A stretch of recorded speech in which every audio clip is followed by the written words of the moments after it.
buenas tardes y bienvenidos a Mito, Música y algo más. Hoy nos acercamos a una pregunta fascinante. ¿Puede toda la música de Mozart ser entendida como una expresión de lo sagrado? Más allá de las misas, los motetes o el célebre Requiem, ¿existe en Mozart una dimensión espiritual que atraviesa también sus óperas, sus personajes y hasta sus silencios musicales? Para explorar esta idea contamos con Angelo Balastro Canale, autor de un sugerente estudio sobre la religiosidad en la música mozartiana. A lo largo de esta conversación descubriremos cómo melodías nacidas en una misa reaparecen transformadas en obras como Le nozze di Figaro o Così fan tutte, otorgando a sus personajes una profundidad espiritual inesperada. Hablaremos también del simbolismo musical en Don Giovanni, donde un simple acorde puede abrir la puerta al abismo metafísico. Nos adentraremos además en la visión que Mozart tenía de la fe, del cuerpo, del servicio y de la muerte. Una visión serena y luminosa que alcanza una intensidad conmovedora en el Ave Verum Corpus, compuesto apenas unos meses antes de morir. Quizás escuchar a Mozart no sea solamente escuchar música, sino también enfrentarse, aunque sea por un instante, al misterio de la existencia. Muy buenos días, Angelo. ¿Cómo estás? Gracias Buenos por estar días. aquí. Gracias por estar aquí ante todo Mito Música y algo Solo más. faltaría. Gracias a ti por la oportunidad, aunque la verdad que me vas a pedir cosas que superan con creces, rebasan mis límites, pero intentaremos contestar a la medida de lo posible. Bien, no, seguramente. Mira, la verdad que es una felicidad poder compartir, bueno, lo que más amamos, ¿no? Que es una de las Sí, cosas que más amamos, que es la música, y es esto que nos une, y más aún la música clásica, ¿no? Y compartir, que puedas compartir también tu experiencia y tu conocimiento entre nosotros. Así que bueno, gracias de perfecto. antemano.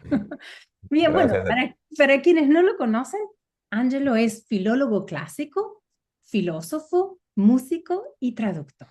Licenciado en Filosofía y Letras por la Universidad de Florencia y doctor en Filología Clásica por la Universidad Complutense de Madrid. Ha dedicado gran parte de su trayectoria al estudio y difusión de los grandes textos de la tradición europea. Entre sus trabajos destacan las primeras ediciones italianas bilingües de las etimologías de Isidoro de Sevilla, el Don Quijote de Cervantes y el Lazarillo de Tormes. Profesor de lenguas clásicas y filosofía antigua en la Universidad Pontificia Comillas, Angelo combina el rigor humanístico con una profunda formación musical. Es pianista, titulado por el Conservatorio Luigi Cherubini de Florencia y especialista en armonía y contrapunto. Humanista en el sentido más amplio del término. Su trayectoria une literatura, pensamiento, música y traducción entre Italia y España. Bien, Angelo, bueno, para comenzar, cuéntanos un poquito, ¿cuál fue tu motivación principal o incluso personal que te llevó a explorar esta relación entre música y religiosidad en Mozart? Sí, la pregunta es difícil, lo he dicho ya antes. Gracias por esta presentación, que después de la cual mejor sería el silencio absoluto. Em, entonces, en principio, la relación entre cualquier tipo de creación y lo que podríamos llamar lo trascendente, ahora entraremos en esto, siempre me ha fascinado, porque no creo que exista creación que consciente o inconscientemente no tenga algo de religioso, pero para mí las palabras son importantes, entonces ahora volveremos a esto. Ahora, el input concreto fue la lectura un poco casual, la tengo aquí delante de mí, de un libro de un autor que, si no recuerdo mal, es argentino, pero si así no es, pido Bien. disculpas, que es Ortega, que ha dedicado más de un estudio precisamente a la religiosidad en Mozart. Hay otros, evidentemente, autores, y en el ámbito específicamente religioso, hay unas páginas maravillosas de Karl Barth, que fue un gran teólogo protestante. Entonces, ese input me llevó a intentar profundizar un poco algo que es inabarcable. Entonces, voy un poco a lo que has dicho tú antes. Yo creo que tú has usado el adjetivo sagrado. Entonces, lo sagrado, ahora intentamos explicar qué es, eh, está en cualquier obra de creación. ¿Qué es lo sagrado? Es difícil porque no es lo mismo algo sagrado que algo santo.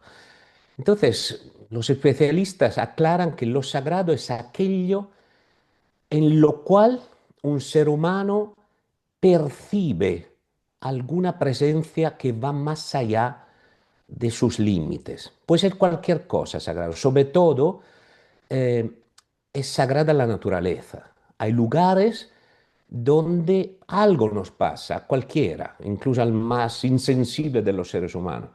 Puede ser, por ejemplo, una montaña muy alta. A mí personalmente me da miedo, como si pudieran hacerme algo, las pobres montañas. ¿Y ese miedo qué es? La percepción de algo más grande que yo, el mar abierto. Uno está en un barco en pleno océano, mira sobre todo cuando anochece y empieza a hacerse oscuro. Entonces, ahí hay esta percepción. ¿Lo santo qué es? Lo santo nace en el momento en que el ser humano, después de percibir esa cosa, decide que ese lugar es un lugar especial y le pone, como decir, una bandera encima, que puede ser un templo, que puede ser una señal, que puede... Y puede ser una creación. Es decir, yo me enamoro de una chica y no tengo palabra para expresar lo que siento, o soy un gran poeta, entonces busco palabras, pero no normales, las organizo de una forma no normal. Entonces, eso que yo percibo es algo sagrado. Y aquello que yo intento crear en la medida de mis posibilidades sería algo santo. Los lugares santos en cualquier religión son aquellos donde el ser humano ha percibido la presencia de lo sobrenatural. Por eso, en muchos casos, véase la mezquita de Córdoba, un mismo lugar durante siglos y siglos ha sido utilizado como lugar de encuentro con lo divino por parte de religiones diferentes. Ante los romanos, y yo qué sé, los godos, y luego los musulmanes, y luego los cristianos, porque en ese lugar algo hay. De hecho, si uno entra a la mezquita de Córdoba, aunque fuera solo por la belleza y lo inusual del asunto, por mucho que uno no sea creyente y por mucho que uno sea frío, un mínimo de estupor debería percibir. Entonces, llegando a la música, y en concreto, si quieres, a la música de Mozart, yo creo que no hay música alguna que no sea de alguna manera religiosa. ¿Qué significa religioso? La religión es algo que nos religa, que nos vincula con algo más allá de nosotros. Yo escucho una música, salgo de mí. Como diría Platón, digamos que es un proceso que se podría decir erótico. Es decir, un proceso en el cual entra en juego ese diosillo terrible que es Eros, que me coge por mano y me lleva fuera de la jaula en la cual todos vivimos. La rutina, me despierto, desayuno, voy al trabajo, no puedo más, vuelvo a casa, Dios mío, otra vez, tengo que cocinar, está el suelo mancha. Paro un momento y me dedico, me divierto, verbo maravilloso que significa me dirijo hacia otro lugar donde estoy bien. En el momento que la diversión me hace estar mal porque me emborracho, vomito, etc., no es diversión, es otra cosa. La diversión auténtica, el juego auténtico me permite ir a otro lugar y ahí me vinculo. Por eso la música que me puede gustar a mí, que no tiene que ser la misma que te gusta a ti o a nuestro amigo Danilo, em, tiene algo religioso. Me une, me distrae, me trae fuera de la jaula, me divierte, me permite divertirse, no siempre significa reír. Puedo hasta llorar. Yo a mi niño cuando era pequeñito le explicaba la diferencia entre lágrimas feas y lágrimas bonitas. Yo estoy a favor, un día si quieres hacemos otro podcast, a favor de la lágrima varonil, porque claro, desde hace poco más de un siglo creo que el hombre no puede llorar, es horrible. Si yo me entro en contacto con algo más grande que yo y me saltan las lágrimas, es bonito. Miro los ojos de un bebé Yo, Angelo, lo digo públicamente, no me da vergüenza, lloro, pero son lágrimas bonitas, no me aguanto. De Entonces, emoción, ¿no? sí, sí, la emoción, claro, Emoción. emoción, un movimiento fuera de, mover. Las palabras son importantes, a veces las lanzamos así. Entonces, la música de Mozart, y cualquier música, pero vamos en concreto a la de Mozart, religiosa es, a mi juicio. Y ahora, ¿qué diría Mozart? Yo creo que estaría de acuerdo. Y no solo hablando de su música oficialmente religiosa, 20 misas y más de 70, creo, composiciones religiosas, sino de cualquier música. Yo creo que él estaría de acuerdo. Es verdad que Mozart tuvo una formación cristiana, católica, era austriaco, su papá cuidó mucho también ese aspecto de su formación, y es también verdad que eh, Mozart durante muchos años en Salzburg estuvo al servicio de un famoso arzobispo inaguantable, el famoso Colloredo, del cual se fue feliz en el 1781, se fue a Viena y dejó en efecto de escribir tanta música religiosa. En los últimos 10 años de su vida, sin embargo, escribió tres obras maestras, sobre todo las últimas dos escritas en su último año de vida, que son el Requiem y el Ave Verum, que quizá algunos consideran la cumbre, el Ave Verum, en su sencillez, que no es simpleza, de su sentimiento religioso en sentido amplísimo. Había otro tipo de religiosidad en Mozart, era masón, y nos ha dejado músicas muy bonitas. Hay un ejemplo precioso de empleo de la música masónica, en concreto la música fúnebre masónica de Mozart, en el cine, por parte de un autor, un director de cine italiano, oficialmente ateo, respetuosísimo del cristianismo, homosexual en una época difícil, que es Pier Paolo Pasolini, del cual el año pasado se celebraba el aniversario, que en la escena de la crucifixión, de la pasión de Jesús, donde aparece su madre como la Virgen María, la madre de Pasolini, coge la música fúnebre masónica. Y Pasolini no era tonto ni un pelo, y esa escena es espeluznante, mucho más violenta que la escena de Mel Gibson, aunque no haya sangre. Qué Eh, fascinante, qué sí, fascinante. sí, es maravilloso. Ahora, ¿qué hay en Mozart? Además, si llegamos a la religiosidad propiamente católica, que es fascinante. El catolicismo demasiadas veces, véase Mel Gibson, parece regocijarse en el sufrimiento y olvidarse de la resurrección. Y eso Mozart no lo hace. Como Mm. dice muy bien Karl Barth en páginas maravillosas, este gran teólogo protestante que llega a decir, yo si me voy al cielo, al primero que le voy a buscar es a Mozart. Luego buscaré a Lutero, a los demás, pero a Mozart. Eh, Porque él ve algo perfectamente en Mozart, lo ve bien Karl Barth, que es la capacidad de jugar. Y volvemos a la diversión de la cual hemos hablado. Mm, ¿Y quién es que juega bien? Los niños. Por eso mm, Jesús nos dice, sed como niños, ¿no? ¿Y por qué juega bien el niño? Que coge, yo qué sé, el mando a distancia y cree que es un avión, pero no es tonto el niño, sabe que esto no es un avión, lo sabe perfectamente, pero en ese mm, momento se divierte, se distrae, sale de sí, se religa con una realidad altera, diferente, y Mozart esto lo hace, y dice Karl Barth, lo hace porque es consciente Mozart de cuál es el centro de las cosas, lo esencial, y para ser consciente de lo esencial hay que conocer el comienzo y el final. ¿Y quién es el único ser, digamos así, capaz de esto? Dios. mm. Entonces, Dios es un juguetón. Y yo abro paréntesis, no sé si me van a excomulgar, trabajo en una universidad católica. Yo a Dios lo veo como un bebé, nada de viejo con pelo blanco, ¿no? Yo lo veo como un bebé. Entonces, Mozart tiene esta capacidad. ¿Por qué? Nos dice Karl Barth. Porque Mozart sabe que el sufrimiento ha sido vencido. Es una religiosidad católica como debe ser. Es decir, si aceptamos la idea de que el sacrificio de Cristo nos ha librado para siempre del pecado y nos ha abierto las puertas del paraíso, cualquier sufrimiento se hace un poquitín más llevadero, lo cual no significa que se sufre. Y entonces en la música de Mozart el sufrimiento está presente, no solo en el Requiem. la misma música fúnebre masónica elegida por Pasolini, de la cual hemos hablado, cualquier pieza, el concierto re menor para piano, que mi niño pequeñito, pequeñito escuchaba con la boca abierta, tenía un año, dos, o sea, no tenía prejuicios, no decía, esta es una gran obra compositiva, es re menor, no, percibía algo.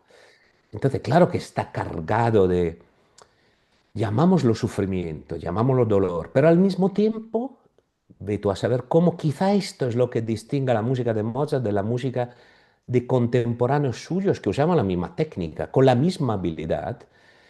Quizá ese sufrimiento, o sea, en Mozart ese sufrimiento nos llega eh, iluminado por la certeza de que, de que se va a acabar. Mm, Entonces es como lo que dice Lucrecio, ¿no? En su famosa página del De Rerum Natura. Nos gusta ver un... Dicho así es duro, pero es verdad. Cuando vemos un barco desde la orilla, un barco que está atravesando un momento difícil, a lo mejor se va a hundir, de alguna manera estamos bien, porque vemos lo que nos habría podido pasar y que sin embargo no nos pasa, ¿no? mm, Entonces, la música de Mozart quizá percibamos eso, la existencia del dolor, la existencia del sufrimiento, pero también somos conscientes de que eso va a acabar. Y mm, aquí llegamos, y luego pasas a otras preguntas, a una cosa fascinante que tiene Mozart y que él expresa en una carta bonita que escribió a su papá poco antes de que el papá muriera, en la cual nos habla de su relación con la muerte, que es mm, muy francescana, diría, ¿no? San Francesco, del cual se celebra este año el centenario, los centenarios, eh, hablaba de nostra sorella morte corporale, nuestra hermana muerte del cuerpo. Y Mozart dice que él ha aprendido a convivir con esta gran amiga, no sé si dice la mejor, ahora se me escapa, pero gran amiga del hombre, y que él se acuesta todas las noches sabiendo que a lo mejor el día siguiente no estaría, no estará. Pero dice, nadie puede decir que yo cuando, y esto es interesante, cuando estoy con los demás, nadie puede decir que yo no soy el más alegre de los demás, de mm. todos. ¿Qué le pasaba cuando estaba solo? No lo dice, pero en compañía era alegre.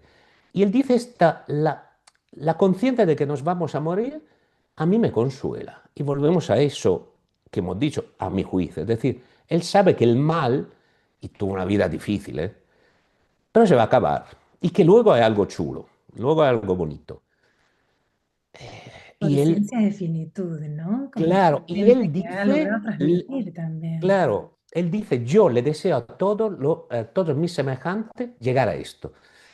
Difícil llegar a eso, porque hace falta una fe inquebrantable en el hecho de que una vez cerrados los ojos vamos de verdad a un sitio mejor. Si uno la tiene, en efecto, los dolores, por muy atroces que puedan ser, algo de consuelo tienen. Ujú, Entonces, ujú. pregunta y respuesta seca, ¿hay música no religiosa o hay creación, digamos, artística no religiosa? Respuesta mía, acepto críticas y escribir al podcast. Respuesta mía, no. Cualquier creación artística es religiosa en sentido amplio. Olvidémonos de cristianismo, budismo, islam, etc. Sí, sí, Religiosa en el sentido que nos pone en contacto con algo más grande que nosotros. que nosotros mismos, ¿no? Como con el Ah, creador, ¿no? sí, Con sí. ese como Con arquetipo. esa cosa ahí, sí. Sí, sí. ¿Y cómo interpretas esto que mencionamos antes al comienzo del podcast, la reutilización de Mm, material sacro como el Agnus Dei en obras sí. de teatro como Le nozze di Figaro Sí. y Così fan tutte? Eso es muy interesante, ha sido estudiado, por ejemplo, por Ortega y por otros. Entonces hay una melodía bellísima que aparece por primera vez en una pieza que es un concierto muy poco conocido y menos ejecutado, que es un concierto que escribió Mozart para fagot. Mm, Entonces la parte, digamos, lenta, el movimiento central, aparece esta melodía muy sugerente en fa mayor y ahí está. Tenía 18 años, si no recuerdo mal, cuando escribió ese concierto. Unos años más tarde, esto es divertido porque ya parece que con 25 es viejo Mozart, ¿no? sí. Ya sí. Unos ¿qué años más escribió? tarde, exactamente, sí, no sé si con 25, escribió la famosísima, celebérrima Misa de la Coronación, una de las piezas más amadas y dentro de la misa quizá el momento más emotivo es el Agnus Dei. Y ahí ve tú a saber por qué reutiliza esta melodía, eh, escrita años antes. Se podría decir por prisa la reutilización de melodías, por prisa quizá, ya me pasa, por comodidad, porque, o simplemente porque era bella. Esta última opción te la acepto. La reutilización de melodías, las famosas misas parodias, es decir, que no es que tomaran el pelo a nadie, se llamaban así, en las cuales se reutilizaban piezas previas, el famoso Barbiere de Sevilla que Rossini escribió en 15 días, reutilizando y modificando un poco piezas previas, era una praxis normal. En el caso de Mozart, la elección podría deberse, en el caso del Agnus Dei, de la misa de la coronación, a la simple o sencilla conciencia de que la melodía era bellísima.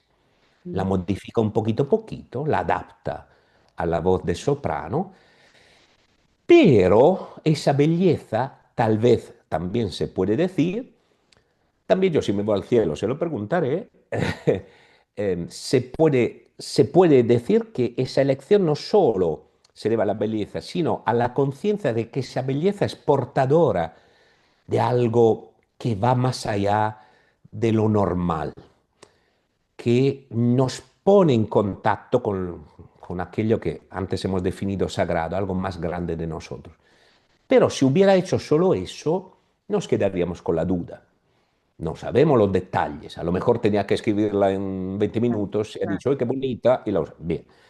Pero claro, cuando luego, unos años más tarde, al escribir Le nozze di Figaro, con el librettista extraordinario que fue Da Ponte, elige esta misma melodía, la pasa, si no recuerdo mal, a Do mayor y la usa para ponerle el traje sonoro, por así decirlo, el traje de notas a un texto eh, eh, vinculado con el personaje de la condesa en un momento en que ella recuerda los momentos hermosos vividos con un marido que ahora parece ser que la traiciona, entonces un momento duro, se pregunta dove sono i bei momenti, dónde están los momentos bonitos, hermosos.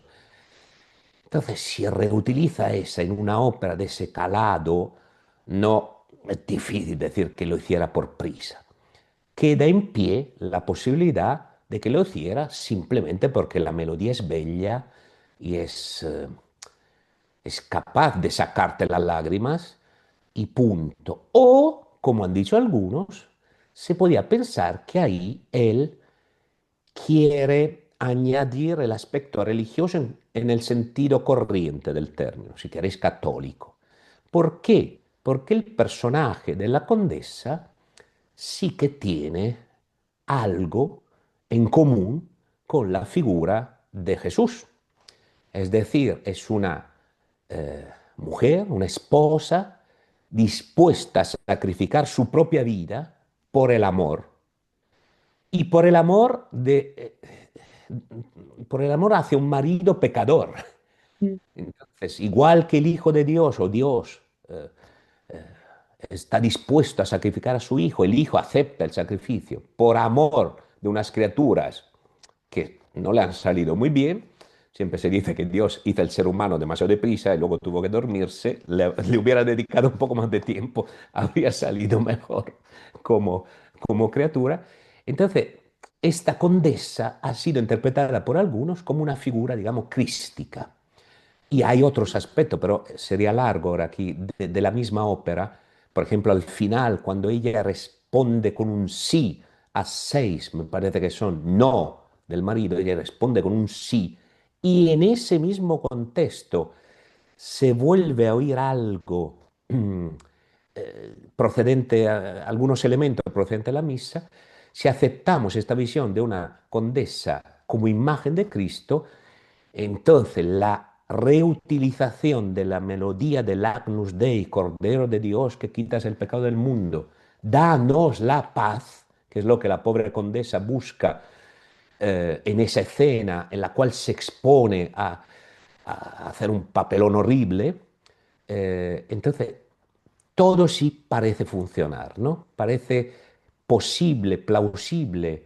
Claro, seguros no podemos estar, pero parece plausible que Mozart dijera esto, vale, la melodía es bella, le ha usado transformado en un Agnus Dei, la lleva al do mayor, la tonalidad más luminosa, pero aún así la melodía, si la escucháis y si la conocéis, no carece de tristeza profunda, pero al mismo tiempo serena. Entonces, Tiene a mí sentido, ¿no? sí, me parece todo plausible y por eso Mozart era un genio y por eso no llega, porque se dice el símbolo, si no es visible, tendré una anécdota sí, de Stockhausen en Florencia que me echó un rapapolvo antipatiquísimo. Pero tenía razón porque presentó una pieza en el Salone de 200 de Palazzo Vecchio y explicó toda una serie de simbologías. Yo pensaba, yo era pequeñito, y así, pero ¿qué vas a ver tú? Entonces le pregunté, maestro, perdone, pero si uno, o sea, sin explicación, yo como me entero. Un rapapolvo, porque... Y tenía razón. Me dijo, el símbolo llega aunque tú no lo sepas que está ahí. Mm, Ahora lo qué entiendo. bueno, Cuando tenía 15 años, no. claro. El Pero, símbolo llega, claro, aunque sí, sí, sí, sí. uno no lo comprenda, ¿no? Está ahí Entonces, estas presente. cosas que acabo de intentar explicar de forma muy Está bien. poco clara, en resumidas cuentas, si es que están ahí, no llega. Y el hecho de que no llegue tanto, por ejemplo, esa escena, tal vez se deba precisamente a esa carga de la cual no somos conscientes y que sin embargo existe. No lo sé. Mm. Y hablando, Ángelo, de simbología, ¿no? Que de esto va también mucho el podcast, este podcast, ¿no? Sí. ¿Qué papel juega la simbología musical, ¿no? Mm. Como el acorde de séptima disminuida en Don Sí. Giovanni. Sé que has Y le has, escrito de esto en tu artículo, ¿no? y le has leído mi artículo. Sí, sí, Y un que artículo. en la transmisión de conceptos metafísicos o espirituales, cuéntanos un poquito, Sí, incluso para aquellas personas que no entienden qué sí, es sí, sí, el sí, acorde sí. de séptima disminuida. ¿Hay Uy, algún ¿no pasaje? tienes un teclado a mano? Sí, lo tengo, pero en la otra habitación. Ahora no No muevo pasa todo eso. nada, pero bueno, cuéntanos Pero un poquito. para los oyentes que no supieran lo que es, si entráis en YouTube y ponéis acorde de séptima disminuida, os sale un montón de vídeos. Mm, Entonces, esta creo que es mía la idea, porque hay un momento en el Don Giovanni que es verdaderamente espeluznante, da escalofrío, y si los intérpretes son buenos, lo subrayan de alguna manera. Es el momento en el cual, después de haber matado eh, a un hombre, eh, para intentar, digamos, conquistar a su hija, el protagonista, Don Giovanni, se encuentra con la hija desesperada por este asesinato del padre y antes de despedirse se acerca a esta chica y le susurra en un oído, si os hace falta algo, que es verdaderamente asqueroso en ese momento decírselo, os espero en mi casa. Y claro, la chica quizá reconoce la voz de esta persona que se había metido en su casa a oscuras. Quizá simplemente se da cuenta por alguna razón y grita, Don Octavio, el marido, estoy muerta, son morta. Entonces, justo antes de ese grito de la mujer, hay una progresión de pocos acordes que termina con una séptima diminuida de dominante, es decir, el punto de máxima tensión posible en ámbito musical, sea cual sea la tonalidad, es decir, la dominante, siempre para los oyentes que esto no supieran, es la nota, digamos, sobre la cual se construye el conjunto de notas simultáneas capaz de generar la mayor tensión. Si cantamos cumpleaños feliz, esto lo hacía en el aula con mis alumnos, llegamos a un momento que si nos paramos en seco, necesitamos un final, ¿no? Cumpleaños fe. Es que molesta el estómago esto, ¿no? Si no termino, no voy a algún sitio feliz, si no hago eso, u otra cosa, estoy en tensión. Entonces, y además, si sobre esa nota el acorde específico es una séptima disminuida formado toda por terceras menores, es un acorde que se usa mucho en música porque te lleva a cualquier lado. Para modular, para cambiar de tonalidad, es un acorde muy cómodo, porque te permite luego construir otras dominantes, cambiar de horizontes, cambiar de mundo. Entonces Mozart, antes del grido, lleva a esa tensión máxima y no se contenta del acorde de dominante, sino que pone un acorde de séptima. Es decir, es como si en un milisegundo nos dijera, ¿y ahora qué?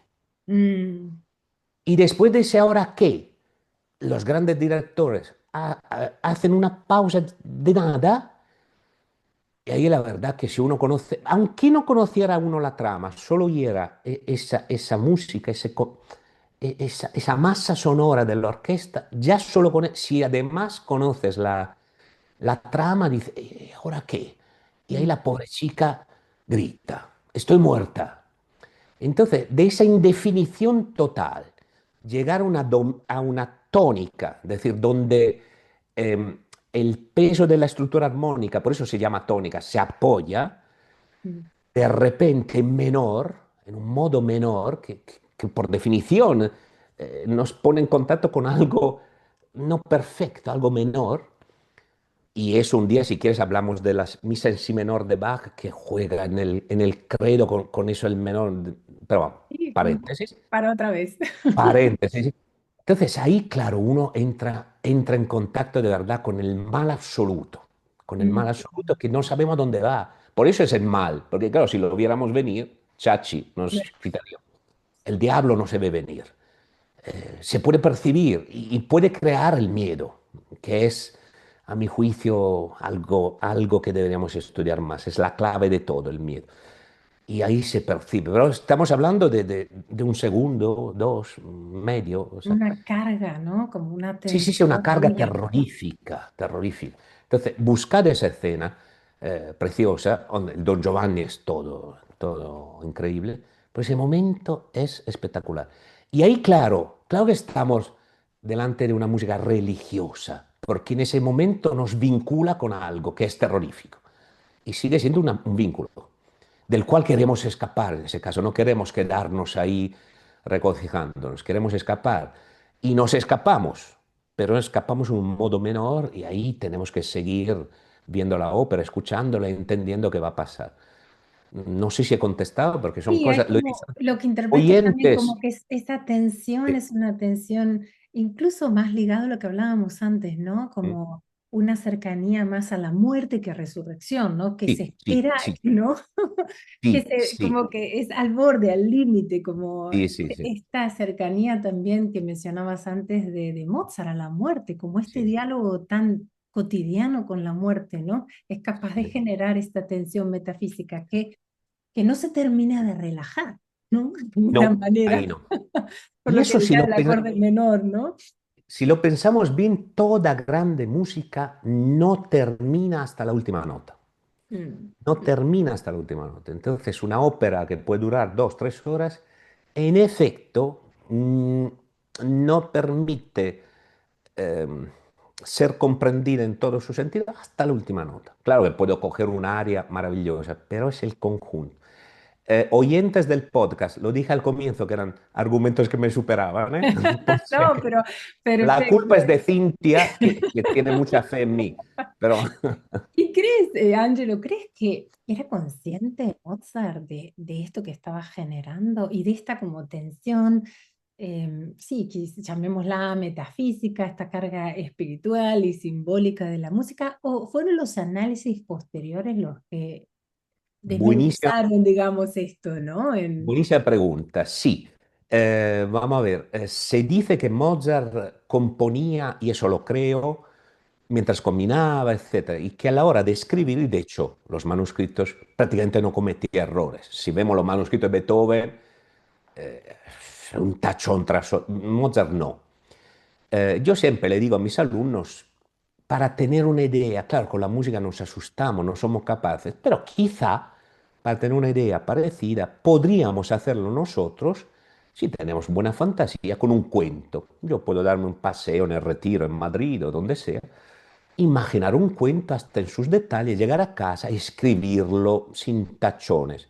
Paréntesis, yo nunca he sido capaz de escribir nada sin tachones, pero quizá podemos tener una idea. Es decir, tenía mucha facilidad Mozart, pero claro, esa facilidad se debe a dos factores. Uno, un talento monstruoso, natural, que le ha dado Dios, la naturaleza, papá, mamá, no lo sé. Pero el otro, un trabajo duro, diario, que llevó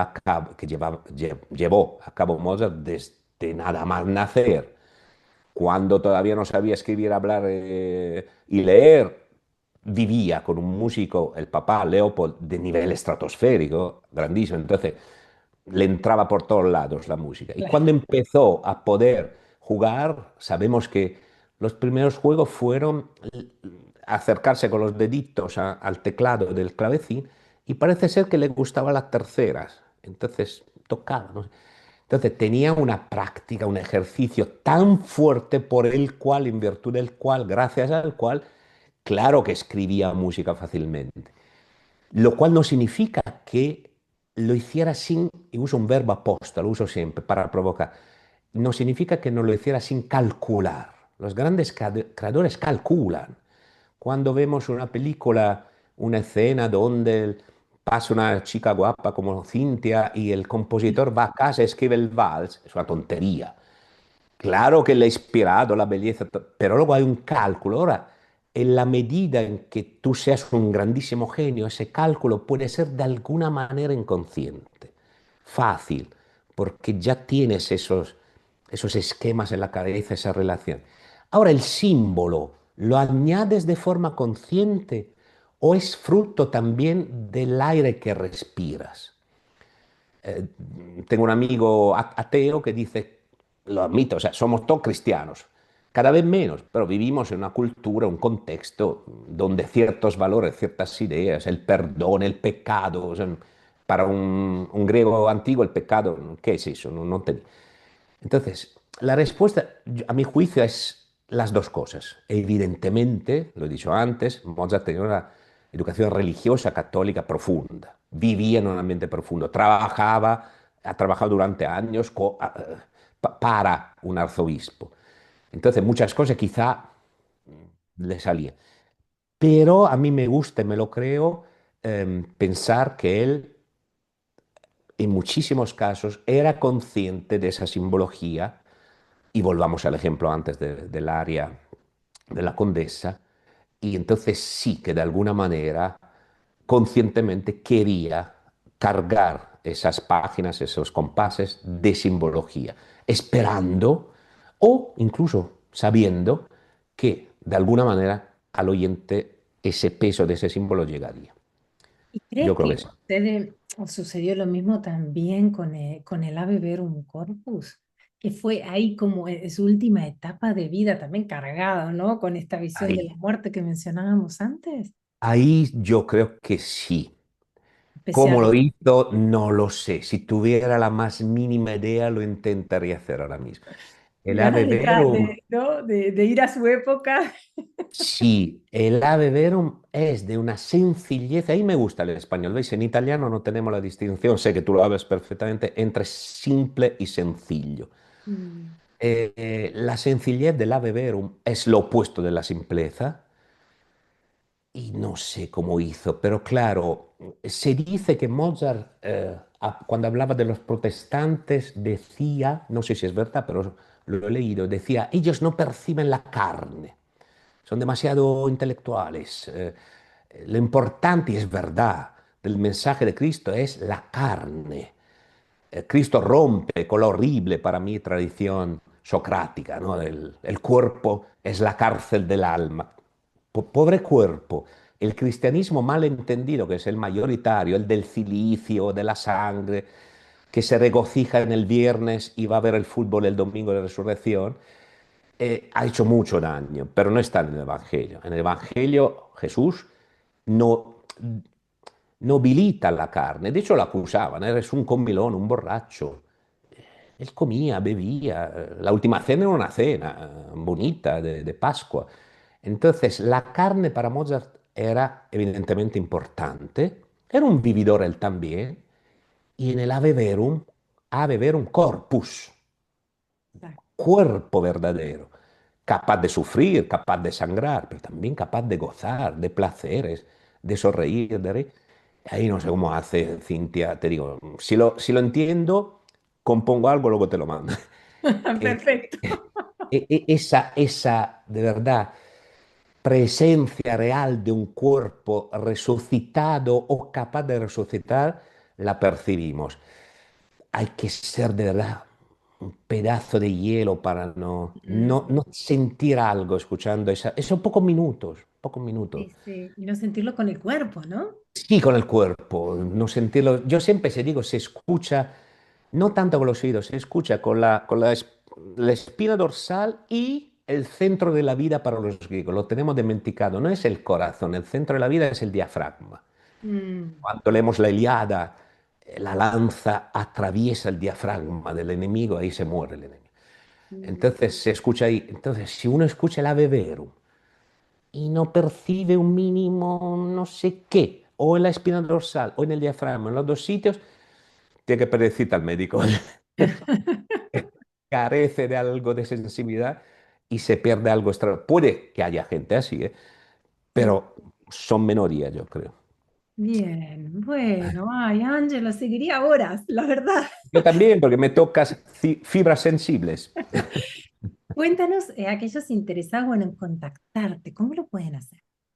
Pues lo más fácil, buscando mi nombre, es el correo de la universidad. Suelo Mm. contestar a todos, a horas intempestivas, pero suelo contestar a todos. No Perfecto. creo que tenga mucho fan, pero vamos. Bien, bueno, lo pondré también aquí debajo del vídeo y Vale, debajo vale, del vale, vale. podcast, así que quedará tu email Vale. también aquí. Bueno, Ángelo, gracias A ti. enormes y bueno, ahí quedan pendientes otras charlas. ¿Qué te parece? Cuando quieras, ¿Eh? cuando quieras. Gracias a ti y enhorabuena por este podcast, al cual deseo gran fortuna. Sé que va bien, poco a poco, y Gracias, es maravilloso el ámbito que tú abarcas, manejas los temas y cómo lo gracias. haces. Vale. Muchísimas gracias, Ángelo. Gracias. Bueno, hasta pronto A la entonces. próxima a todos. Y bueno, si te ha gustado la entrevista, te pido o te invito a que le pongas un like y también a que difundas un poco más este podcast de manera que muchos oyentes puedan también disfrutar de estos contenidos. Así que bueno, nuevamente muchísimas gracias y hasta la próxima.